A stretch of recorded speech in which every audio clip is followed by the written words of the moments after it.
Hello. Sir ಹೇಳಿ. ಒಂದು auto ಕಳಿಸ್ಕೊಟ್ಟಿದ್ರಲ್ಲ, ಹಾಂ ಅದು ನಾನೇ ಸರ್. ಮಾಡಲ್ ಎಷ್ಟು ಗಾಡಿ? ಗಾಡಿ ಅದು 15ನೇ model sir. 15.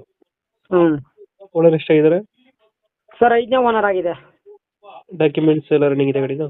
Sir documents F C insurance lapse ಆಗಿದೆ ಸರ್. ಅದೇನು ಮಾಡಿಸ್ಕೊಡ್ತೀರಾ, ಹಂಗೆ ಕೊಡ್ತೀರಣ್ಣ? ಅವ್ರು ಮಾಡ್ಕೋತೀನಿ ಅಂದರೆ ಅವರೇ ಮಾಡ್ಕೊಳ್ಳಿ, ಇಲ್ಲ ಮಾಡಿಸ್ಕೊಡು ಅಂದರೆ ಮಾಡಿಸ್ಕೊಡ್ತೀನಿ ಸರ್. Tyre condition? ಟೈರ್ ಎಲ್ಲ 90-95% ಇದೆ ಸರ್, ಎಲ್ಲ MRF ಟೈರು. ಎಷ್ಟು ಕೊಡುತ್ತೆ ಮೈಲೇಜ್ ಗಾಡಿದು? ಗಾಡಿ ಇವತ್ತು 27-28 ಬರ್ತಿದೆ ಸರ್. ಲೋನ್ ಯಾವುದಿಲ್ಲ ಅಲ್ಲ? ಸರ್ ಲೋನ್ ಇದೆ, ಒಂದು 10 ಕಂತಿದೆ, ಅದು 3,000 ರೂಪಾಯಿ. ಕ್ಲಿಯರ್ ಮಾಡಿಕೊಡ್ತೀರಾ? ಇಲ್ಲಿ ಕ್ಲಿಯರ್ ಮಾಡ್ಕೊಡ್ತೀನಿ. ಹಿಂದ್ಗಡೆ ತೊಟ್ಟಿ ಎಲ್ಲ ಚೆನ್ನಾಗಿದೆ, ಬ್ಯಾಕ್ ಸೈಡು ಎಲ್ಲ ಸೂಪರ್ ಆಗಿದೆ ಸರ್. ಲೊಕೇಶನ್ ಎಲ್ಲಿ ಗಾಡಿ ಇರೋದು? ಸರ್ ಇದು ಮೈಸೂರು ಜಿಲ್ಲೆ, ಹ್ಞೂ ಸಾಲಿಗ್ರಾಮ ತಾಲೂಕು, ಹ್ಞೂ ಮುದ್ನಳ್ಳಿ ಅಂತ ಒಂದು ಗ್ರಾಮ ಸರ್. 2000 ಎಷ್ಟು ಮಾಡಲು?